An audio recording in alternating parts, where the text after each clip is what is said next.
Students and parents எல்லாருக்கும் வணக்கம். CA அகாடமிலேருந்து இந்த வீடியோ நம்ம என்ன பார்க்க போகிறோம்னா, நீட் யூஜி 2025 எக்ஸாமினேஷன் சக்ஸஸ்ஃபுல்லாக லாஸ்ட் சண்டே முடிஞ்சிருந்துச்சு. அதோட எக்ஸ்பெக்டட் கட் ஆஃப் அதை பற்றி தான் நாங்கள் அனலைஸ் பண்ணிட்டு உங்கள்கிட்ட டிஸ்கஸ் பண்ண வந்திருக்கோம். இது ஸ்டூடெண்ட்ஸை பொறுத்த வரைக்கும் எல்லாருமே ரொம்ப கஷ்டம்னு சொல்லியிருந்தாங்க. அந்த பாயிண்ட் ஆஃப் வியூலேருந்து கொஸ்டின் பேப்பரோட கட் ஆஃப் எப்படி இருக்குன்னு ப்ரெடிக்ட் பண்ணியிருக்கோம். அதை டீட்டெயிலாக உங்களுக்கு சொல்கிறோம், எப்படி பண்ணியிருக்கோம்னு உங்களுக்கு சொல்கிறோம். நீங்கள் கரெக்டாக ஃபாலோ பண்ணுங்க, சரிங்களா? ஓகே. ஸ்டூடெண்ட்ஸை பொறுத்த வரைக்கும் நாங்கள் இந்த எக்ஸாமினேஷனுக்கு நாங்கள் 2022 25/7 அந்த வருஷம் நடந்த நீட் எக்ஸாமினேஷன் வச்சு நாங்கள் மீடியாவில் ஒரு நியூஸ் கொடுத்துருந்தோம். என்ன கொடுத்துருந்தோம் பார்த்தீங்கன்னா, மாணவ மாணவிகளுக்குரிய அதிர்ச்சி தகவல் என்னன்னு பார்த்தீங்கன்னா, தேர்வு மையங்கள் பல்வேறு குளறுபடிகள் அப்படின்னு சொன்னாங்க. இது ஒரு எக்ஸாம்பிள் பார்த்தீங்கன்னா, எந்த ஸ்கூலில் கோச்சிங் சென்டர் நடத்துகிறாங்களோ அவங்களே எக்ஸாமினேஷன் நடத்திட்டு இருந்தாங்க, சரிங்களா? எந்த கோச்சிங் சென்டர் நடத்துகிறாங்களோ, ஸ்கூல் இருக்குது, சிபிஎஸ்சி ஸ்கூல் இருக்குது அப்படின்னா அவங்களே எக்ஸாம் சென்டர்ஸ்லாம் கண்டக்ட் பண்ணிட்டு இருந்தாங்க. அந்த மாதிரி ப்ராப்ளம்ஸ்லாம் பார்த்தீங்கன்னா அவங்க ஸ்டூடெண்ட் ஃபேவர் பண்ணுற மாதிரி இருந்துச்சு. சில ஸ்டூடெண்ட் அவங்க ஸ்கூல் அலாட் பண்ணுவாங்க. அப்படி ரேண்டமாக அலாட் ஆகும்போது அவங்களுக்கு கொஞ்சம் ஃபேவராக பண்ணுற மாதிரி நாங்கள் பார்த்துருந்தோம். அதை வச்சு சில விஷயங்கள் பாதிக்கப்பட்டிருந்தோம். அதை வச்சு நாங்கள் 2022 இந்த விஷயங்கள் கொடுத்துருந்தோம். ஆனால் அதோட ரெமெடி பார்த்தீங்கன்னா 2025 நம்மளுக்கு கிடச்சிருக்கு. பார்த்தீங்கன்னா எப்படின்னு பார்த்தீங்கன்னா, என்டிஏ சென்ட்ரல் கவர்மெண்ட்ல ரெக்வஸ்ட் கொடுத்துருக்காங்க. அந்தந்த டிஸ்ட்ரிக்ட் கலெக்டர் கீழே இந்த எக்ஸாமினேஷன் கண்டக்ட் பண்ற மாதிரி பேசியிருந்தாங்க. அந்த மாதிரி நடக்கும்போது இந்த வருஷம் 2025 இது வரைக்கும் எந்த ஒரு குளறுபடியோ இல்லாட்டி question paper leakage plus question paper mall practice பண்ணது போன விஷயங்கள் எதுவுமே நடக்கவே இல்லை. இதுக்கு 3 வருஷம் நடந்துருந்துச்சு. இந்த வருஷம் எல்லா டிஸ்ட்ரிக்ட்லையும் எல்லா டைப்லையும் இந்தியாவிலேயே நல்லபடியாக எக்ஸாமினேஷன் கண்டக்ட் பண்ணி முடிச்சிருக்காங்க. லாஸ்ட் இயர் என்டிஏ பண்ண தப்புகள் எல்லாமே கொஞ்சம் கொஞ்சமாக சரி பண்ணிட்டு வந்தாங்க. அதில் மெயின் ரீசன் பார்த்தீங்கன்னா இந்த examination central point of view. அதுவும் இந்த வாட்டி எந்த ஒரு லீக்கேஜ் இல்லாமல் சக்ஸஸ்ஃபுல்லாக முடிச்சிருக்காங்க. அது நாங்கள் 2022 சொல்லியிருந்தோன்னு இந்த இன்டிமேஷன் எல்லாருக்குமே இந்த நியூஸ் மூலிமா இந்த வீடியோ மூலிமா ஷேர் பண்ணிக்கிறோம், சரிங்களா? அடுத்தது ரொம்ப முக்கியமான விஷயம், question paper point of view. Question paper point of வியூவில் பார்த்தீங்கன்னா நம்ம 2023, 2024, 2025 இந்த 3 கொஸ்டின் பேப்பரையும் நம்ம பிரித்து வச்சுருக்கோம். இந்த 3 கொஸ்டின் பேப்பர்லையும் பார்த்தீங்கன்னா உங்களுக்கு டிஃப்ரென்ஸ் தெரியும். என்ன டிஃப்ரென்ஸ் தெரியும் அப்படின்னு கேட்டிங்கன்னா, உங்களுக்கு செக்ஷன் ஒரு காலத்தோட கொஸ்டின் பேப்பர் எடுத்து 3 பிக்சர் வச்சுருக்கோம். இந்த 3 பிக்சருக்கும் உங்களுக்குள்ள வித்தியாசம் உங்களுக்கு தெரியும். பார்த்தீங்கன்னா இந்த 3 கொஸ்டின் பேப்பர்ல இந்த 2 கொஸ்டின் பேப்பருக்கு லைன் ஸ்பேசிங்ஸ், கொஸ்டின் பேப்பரோட கண்டென்ட் பார்த்தீங்கன்னா அதுக்கேற்ற மாதிரி கொடுத்துருப்பாங்க. எப்படின்னா லைன் ஸ்பேசிங் நம்மளுக்கு நம்ம கொஸ்டின் பேப்பர் டைப் பண்ணும்போது மாற்றிக்கலாம். அப்போ ஒரு கொஸ்டினுக்கும் இன்னொரு கொஸ்டினுக்குள்ள வித்தியாசங்கள் லைன் ஸ்பேசிங் இருக்கும். ஆனால் அதே இது இந்த வருஷம் கொஸ்டின் பேப்பர் பார்த்தீங்கன்னா நம்மளுக்கு ஒரு சின்ன டாட் வைக்கிற அளவுக்கு தான் லைன் ஸ்பேசிங் கொடுத்து வரிகளை அதிகமாக கொடுக்க ஆரம்பிச்சிட்டாங்க. வரிகளை அதிகமாக கொடுக்கும்போது ஸ்டூடெண்ட்ஸ் ஒரு கொஸ்டின் படிக்கணும்னா இந்த கொஸ்டின்ல இருந்து இது வரைக்கும், அப்ப ஸ்டூடெண்ட்ஸ் தீன ஆரம்பிச்ச வார்த்தையில இருந்து பிலோ அந்த வார்த்தை முடிகிற வரைக்கும் ஒவ்வொரு வார்த்தைகளும் உன்னிப்பாக கவனிச்சு படிச்சிருந்தா மட்டும்தான் ஆன்சர் பண்ணும்போது அவங்களுக்கு ஈஸியா இருக்கும். அப்படிதான் நாங்கள் சொல்லி கொடுத்துருப்போம். அதே மாதிரி ஸ்டூடெண்ட்ஸ் இது படிக்கும்போது கொஞ்சம் டிஃபிகல்ட்டி ஃபேஸ் பண்ணிட்டு எல்லாத்தையும் உன்னிப்பாக கவனிச்சு படிக்கும்போது ஆன்சர் கரெக்டாக பண்ணியிருப்பாங்க. ஆனால் எல்லா கொஸ்டினும் இப்படி படிச்சுட்டு வரும்போது டைம் சுத்தமாக அவங்க ஸ்டூடெண்ட்ஸுக்கு கண்டிப்பாக இருந்திருக்காது. இது லைவ் எக்ஸாம்பிள். லாஸ்ட் இயர் 2 இயர்ஸோ ப்ரீவியஸ் இயர் அதுக்கு முந்தின வருஷமோ இப்படிலாம் கொஸ்டின் பேப்பர் நெருக்கடியாக கேட்கவே இல்லை, இவ்வளோ லைன்ஸ் கொடுத்து கேட்கவே இல்லை, சரிங்களா? ஆனால் இந்த வருஷம் பார்த்தீங்கன்னா ரொம்ப கொஸ்டின்ஸ் பார்த்தீங்கன்னா நம்மளுக்கு ரொம்ப நெருக்கடியாக கொடுத்து கொஸ்டின்ஸையும் அதிகப்படுத்தி அந்த கொஸ்டின்ஸ் லைன்ஸ் அதிகப்படுத்தி ஸ்டூடெண்ட்ஸ் கொஞ்சம் ரொம்பவே சஃபர் ஆயிருந்தாங்க, சரிங்களா? இந்த வருஷம் பார்த்தீங்கன்னா 91வது கொஸ்டின் மேட்ச் ஃபாலோயிங் 92 ஸ்டேட்மெண்ட், 93 பார்த்தீங்கன்னா ஆன்சர் ரீசன், 45வது கோடில். அப்போ கொஸ்டின் ஸ்டூடெண்ட்ஸ் பார்த்தீங்கன்னா அடுத்தடுத்த கொஸ்டின்ஸ் ஐயோ இவ்வளோ பெருசு போயிட்டு இருக்கும்போது டைம் பார்த்தீங்கன்னா ஒரு பதட்டம் நிறைய ஸ்டூடெண்ட்ஸுக்கு எக்ஸாம் ஹாலுக்குள்ளேயும் வந்திருக்கும். நம்ம சொல்லி தான் அனுப்புகிறோம், எக்ஸாம் ஹாலில் கொஸ்டின் பேப்பர் உங்களுக்கு கஷ்டம்னா ஊருக்கே கஷ்டமாக தான் இருக்கும், எல்லாருக்கும் கஷ்டம் தான் அப்படின்னு சொல்லி தான் அனுப்புகிறோம். ஆனால் சில ஸ்டூடெண்ட்ஸ் அங்கே பார்க்கும்போது நம்ம என்ன அட்டன் பண்ணணும் நம்ம பயத்திலேயே என்ன செய்யறாங்கன்னா அவங்களுக்கு தெரியாதுல்ல, கொஸ்டின் பேப்பர் கொஞ்சம் டிஃபிகல்ட்டியாக கேட்டிருக்காங்க, கொஸ்டின் பேப்பர் கட் ஆஃப் கம்மியாகுது எந்த ஒரு ஸ்டூடெண்ட்டுக்கும் தெரியாது. ஆனால் ஸ்டூடெண்ட்ஸ் என்ன செய்வாங்க, பதட்டத்திலேயே பண்ணும்போது சில கொஸ்டின்ஸ் ரைட்டாக அக்யூரேட்டாக பண்ண வாய்ப்பு இருக்கும், சில கொஸ்டின் தப்பு பண்ணிட்டு வரதுக்கும் வாய்ப்புகள் உண்டு. அப்படி பார்க்கும்போது ஸ்டூடெண்ட்ஸோட ப்ரீவியஸ் இயருக்கும் இந்த வருஷத்துக்குள்ள மனநிலைகள் லைவ் எக்ஸாம்பிள் இதுதான். லாஸ்ட் இயர் கொஸ்டின் பேப்பர் எடுத்து பார்த்தீங்கன்னா அதே கொஸ்டின் பேப்பர் இந்த வருஷத்தோட வித்தியாசம் தெரிஞ்சிருக்கும், சரிங்களா? லாஸ்ட் இயர் எடுத்த ஸ்டூடெண்ட்டு இந்த வருஷம் மார்க் கண்டிப்பாக கம்மியாக தான் ஆகும், ஒரு ஆள் கூட கோட் எடுக்க முடியாது. Last year regular students mark கம்மியாக எடுத்து இந்த வருஷம் கோட் எடுப்பாங்க, அது வேற விஷயம். லாஸ்ட் இயர் ரிப்பீட்டர் இந்த வருஷம் ரீரிப்பீட்டர் இருக்காங்கன்னா கண்டிப்பாக கூட போகாது. காரணம் என்னன்னா கொஸ்டினோட கண்டென்ட் அதிகம் அதிகம். சரிங்களா, அதை மட்டும் கொஞ்சம் பார்த்துட்டு. அடுத்தது பயாலஜியை பொறுத்த வரைக்கும் நம்மளுக்கு சிங்கிள் டைப் கொஸ்டின் வந்து 2 lines 3 linesல கொடுத்து சிங்கிள் ஆப்ஷன் ரைட்டு அப்படின்னு சொல்ற மாதிரி நம்மளுக்கு 37 கொஸ்டின்ஸ் கொடுத்துருந்தாங்க. நம்மளுக்கு correct incorrect 16 question, match the following 11 question, statement 8 question, answer reason 5 question. ஆக மொத்தம் நம்மளுக்கு வந்து பார்த்தீங்கன்னா 40 கொஸ்டின். இந்த 40 கொஸ்டின் வந்து ஸ்டூடெண்ட்ஸ் ரொம்ப ரொம்ப ரொம்ப டிஃபிகல்ட்டியாக ஃபேஸ் பண்ணாங்க. ஒரு ஸ்டூடெண்ட் வந்து பயாலஜியை பொறுத்த வரைக்கும் நம்மளுக்கு ஒரு ஃபுல்லாக முடிக்கவே 90 கொஸ்டின் முடிக்கவே நம்ம ப்ராக்டிஸ் பண்ணி கொடுப்போம்னா 35 to 45 மினிட்ஸ்லாம் முடிக்கிற மாதிரி ப்ராக்டிஸ் கொடுப்போம் எப்பயுமே. ஆனால் இந்த 40 கொஸ்டின்ஸ் முடிக்கிறதுக்கே நமக்கு ஸ்டூடெண்ட்ஸுக்கு வந்து 45 to 50 மினிட்ஸ் தேவைப்படுது. 45 to 50 மினிட்ஸ் தேவைப்பட்டுச்சு வெறும் 40 கொஸ்டின்ஸை சால்வ் பண்ணுறது. அது போக டயக்ராம் பேஸ்டு கொஸ்டின்ஸ் வந்து 4 questions, numerical type question 3 questions, multiple choice questions வந்து 3 கொஸ்டின்ஸு, அப்புறம் ஈவென்ட் கொஸ்டின்ஸ் வந்து 3 கொஸ்டின்ஸ் வந்து நம்மளுக்கு பிரித்து கேட்டிருந்தாங்க. சரிங்களா, ஓவரால் பார்த்தீங்கன்னா 90 கொஸ்டின்ஸ் சால்வ் பண்ணுறதுக்கு 45 மினிட்ஸ் to 50 மினிட்ஸ்ல முடிக்கிறதுக்கு ஒரு ஸ்டூடெண்ட்னால முடியும். ஆனால் இந்த கொஸ்டின் பேப்பரில் முடிக்கிற வரைக்கும் பார்த்தீங்கன்னா ஒரு ஸ்டூடெண்ட்டுக்கு மினிமம் 75 to 90 மினிட்ஸ் வரைக்கும் தேவைப்பட்டுச்சு. 75 to 90 மினிட்ஸ் வரைக்கும் தேவைப்பட்டுச்சு ஃபர்ஸ்ட் ஃபுல்லாகவே பயாலஜி அட்டென்ட் பண்ண உங்களுக்கு. ஓகேவா, அடுத்தது பயாலஜியை பொறுத்த வரைக்கும் கொஸ்டின் பேப்பர் ஸ்டாண்டர்ட் எப்படி இருந்துச்சு பார்த்தீங்கன்னா ஈஸி, மாடரேட், டஃப்னு இருந்துச்சு. அதில் ஈஸி கொஸ்டின்ஸ் வந்து 32 கொஸ்டின்ஸ் இருந்துச்சு. மாடரேட் கொஸ்டின்ஸ் வந்து பார்த்தீங்கன்னா நம்மளுக்கு 31 கொஸ்டின்ஸ் இருந்துச்சு. டஃப் லெவல் கொஸ்டின்ஸ் வந்து பார்த்தீங்கன்னா 27 கொஸ்டின்ஸ் இருந்துச்சு. இந்த கொஸ்டின்ஸ் எப்படி நம்ம செக்ரெட் பண்ணி வச்சிருக்கோம் பார்த்தீங்கன்னா கொஸ்டின் பேப்பர் ஸ்டாண்டர்ட்ஸ்க்கு ஏற்ற மாதிரி வச்சிருக்கோம். கொஸ்டின் பேப்பர்லேயே சில கொஸ்டின் சின்னதாக இருந்திருக்கும், ஆனால் சின்ன ட்விஸ்ட் கொடுத்துருந்தாலும் அது மாடரேட் லெவல் கொஸ்டின்ஸாக இருந்திருக்கும். இது மாதிரி கொஸ்டின்ஸ் பிரித்து பார்க்கும்போது ஓவரால் 11th 40 கொஸ்டின்ஸும் 12th 50 கொஸ்டின்ஸும் ஓவரால் கேட்டிருந்தாங்க.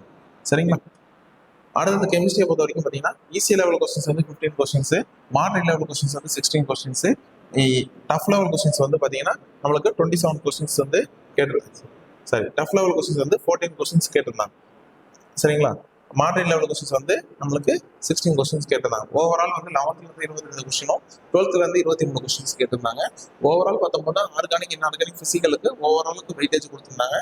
நல்லா எந்த ஸ்டூடெண்ட்ஸும் சஃபர் ஆகாத மாதிரி, கெமிஸ்ட்ரி நல்லா படிச்சிருந்தா ஆன்சரும் நல்லா பண்ணியிருக்க மாதிரி இருந்துச்சு. சரிங்களா, அடுத்தது ஃபிசிக்ஸை பொறுத்த வரைக்கும் வந்து பார்த்தீங்கன்னா ஓவரால் கொஸ்டின் பேப்பர் லென்த்தி தான். ஃபிசிக்ஸை பொறுத்த வரைக்கும் இன்கேஸ் அதுலேயும் சில கொஸ்டின்ஸ் ஈஸியாகவும் இருந்துச்சு.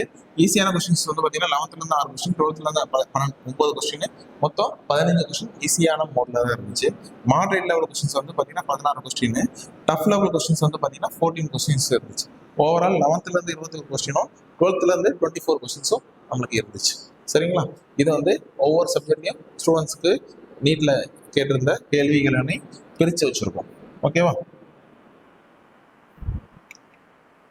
அடுத்தது ஓவரால் ஃபிசிக்ஸ், கெமிஸ்ட்ரி, பயாலஜியில் easy, moderate, tough, easy, moderate, tough அந்த கொஸ்டின்ஸை பிரிச்சிருக்கோம். அந்த ஓவரால் ஃபிசிக்ஸில் கெமிஸ்ட்ரி, பயாலஜி சேர்த்து 62 கொஸ்டின்ஸ் வந்து ஸ்டூடெண்ட்ஸுக்கு வந்து ஈஸியாக தான் இருந்துச்சு. சரிங்களா, மாடரேட் லெவல் கொஸ்டின்ஸ் வந்து 63 கொஸ்டின் இருந்துச்சு. டஃபஸ்ட் கொஸ்டின் வந்து பார்த்தீங்கன்னா 55 கொஸ்டின் இருந்துச்சு.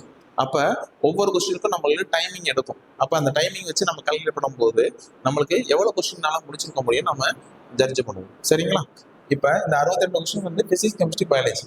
இதே பயாலஜி மட்டும் இருந்துச்சுன்னா ஒரு ஸ்டூடெண்ட் 1/2 hourல முடிச்சிருப்பாங்க. ஆனால் நம்மளுக்கு ஃபிசிக்ஸ், கெமிஸ்ட்ரியும் சேர்ந்து இருந்து மொத்தம் 62 கொஸ்டின்னால ஒரு ஸ்டூடெண்ட் வந்து மினிமம் 40 to 50 மினிட்ஸில் இந்த கொஸ்டின்ஸை முடிச்சிருக்கிறதுக்கு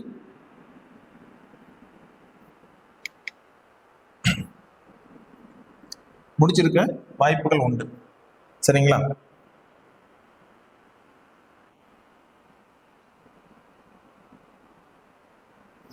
அடுத்தது வந்து பார்த்தீங்கன்னா moderate level questions. Moderate level questions வந்து பார்த்தீங்கன்னா நம்மளுக்கு 63 கொஸ்டின்ஸ் இருக்கு. இந்த 63 கொஸ்டின்ஸ் வந்து பார்த்தீங்கன்னா நம்மளுக்கு மினிமம் டைமிங் வந்து ஒரு கொஸ்டின் வந்து 90 செகண்ட்ஸ் எடுத்துருக்கும். அப்படி பார்க்கும்போது ஓவரால் பார்த்தீங்கன்னா 95 மினிட்ஸ் கண்டிப்பாக ஒரு ஸ்டூடெண்ட்டுக்கு தேவைப்பட்டிருக்கும் இந்த 63 கொஸ்டின்ஸை ஆன்சரை கரெக்டாக பண்ணுறது. ஓகேவா, அதே மாதிரி டஃப் லெவல் கொஸ்டின்ஸ் பார்க்கறதுக்கு முன்னாடி இந்த 2 கொஸ்டின்ஸையும் ஒரு ஸ்டூடெண்ட் வந்து கரெக்டாக ஐடென்டிஃபை பண்ணி எழுதியிருந்தாங்கன்னா அவங்க 135 to 140 மினிட்ஸில் முடிச்சிருக்கிறதுக்கு வாய்ப்புகள் அதிகம். 140 மினிட்ஸ்ல முடிச்சிருக்கிறது வாய்ப்புகள் அதிகம். இது போக இன்விஜிலேட்டர் வந்து 5 to 10 மினிட்ஸ் எடுத்துட்டு இருந்திருப்பாங்க. அப்போ அதுக்கேற்ற மாதிரி ஸ்டூடெண்ட்ஸுக்கு வந்து இந்த இதுலேயே வந்து பார்த்தீங்கன்னா ஃபிசிக்ஸ் கெமிஸ்ட்ரி பயாலஜியில் easy moderate level questions attend பண்ணுறதுக்கு 150 மினிட்ஸ் முடிஞ்சிருக்கும், 2.5 hours முடிஞ்சிருக்கும். அப்போ டஃப் லெவல் கொஸ்டின்ஸ் கை வைக்கும் போது அவங்க மினிமம் மேக்ஸிமம் எவ்வளோ முடிச்சிருக்கலாம் பார்த்தீங்கன்னா, ஒரு ஸ்டூடெண்ட் வந்து 10 to 20 கொஸ்டின்ஸ் வந்து ஆன்சர் பண்ணியிருக்க வாய்ப்புகள் அதிகம். 10 to 20 கொஸ்டின்ஸ் ஆன்சர் பண்ணியிருக்கிறதுக்கு வாய்ப்புகள் அதிகம். அப்போ ஓவரால் இந்தியாவிலேயே, தமிழ்நாடு மட்டும் இல்லை, இந்தியாவிலேயே ஒரு ஸ்டூடெண்ட் வந்து ஆவரேஜாக நல்லா கரெக்டாக ரீடிங் கேப்பபிலிட்டி நல்லா ஸ்பீடாக இருந்துச்சு அப்படின்னா ஒரு ஸ்டூடெண்டால ஒரு 150 கொஸ்டின்ஸ் வந்து நல்லபடியாக பண்ணியிருக்க முடியும். இன்னும் ரொம்ப சூப்பர் நல்லா இருக்காங்க அப்படின்னா ஒரு 160 to 170 கொஸ்டின்ஸ் வந்து பண்ணியிருக்க வாய்ப்புகள் அதிகம். இந்தியாவில் பெஸ்ட்டாக பண்ணியிருக்கிறது. ஓகேவா? ஆனால் தமிழ்நாட்டை பொறுத்த வரைக்கும் ஸ்டூடெண்ட்ஸ் வந்து நல்லா கேப்பபிலிட்டி உண்டு. ஆனால் இது மாதிரி பாயிண்ட் ஆஃப் வியூவில் ஃபேஸ் பண்ணிகிட்டே போகாதனால சில விஷயங்கள்ல சஃபர் ஆயிருக்காங்க. அந்த சஃபர் மூலயமா கட் ஆஃப் வந்து எந்த ரேஞ்சில் இருக்குன்னு இருக்க போகுதுன்னு நம்ம பார்ப்போம். சரிங்களா? ஒரு ஸ்டூடெண்ட் நார்மலாக இப்படி பண்ணியிருக்க முடியும். ஒரு ஸ்டூடெண்ட் இது ஃபிசிக்ஸ் மட்டும் ஈஸி, கெமிஸ்ட்ரி மட்டும் ஈஸி, இல்லை பயாலஜி மட்டும் ஈஸினா அதோட டைமிங்ஸே வேற. ஓவரால் டைமிங்ஸ் பார்க்கும்போது ஸ்டூடெண்ட் வந்து வருஷப்படி இருந்தால் நம்ம பிரச்சனை இருந்திருக்காது. ஃபிசிக்ஸை பார்த்துட்டு கெமிஸ்ட்ரி பயாலஜி இருக்குது, அது பார்த்துட்டு எல்லாத்தையும் கலந்து நம்ம டைம் மேனேஜ்மெண்ட் பண்ணணும்னா கண்டிப்பாக இதோட கொஞ்சம் அதிக டைம்னா கண்டிப்பாக எல்லா ஸ்டூடெண்ட்ஸுக்குமே எடுத்துருக்கும். அப்போ அதுக்கேற்ற கட் ஆஃப், எங்களோட எக்ஸ்பெக்டட் கட் ஆஃப் எப்படி இருக்குன்னு பார்த்தீங்கன்னா அதை அப்படி தான் சொல்ல போகிறோம். நாங்கள் எதை வச்சு ஜட்ஜ் பண்ணியிருக்கோம்னா number of questions easy moderate டஃப்பை வச்சு அவங்க எந்த டைமிங்கில் பேலன்ஸ் பண்ணியிருப்பாங்க அதுக்கேற்ற மாதிரி தான் கட் ஆஃபை நாங்கள் ஜட்ஜ் பண்ணியிருக்கோம். சரிங்களா? அதுக்கு என்ன வருது நம்ம பார்ப்போம்.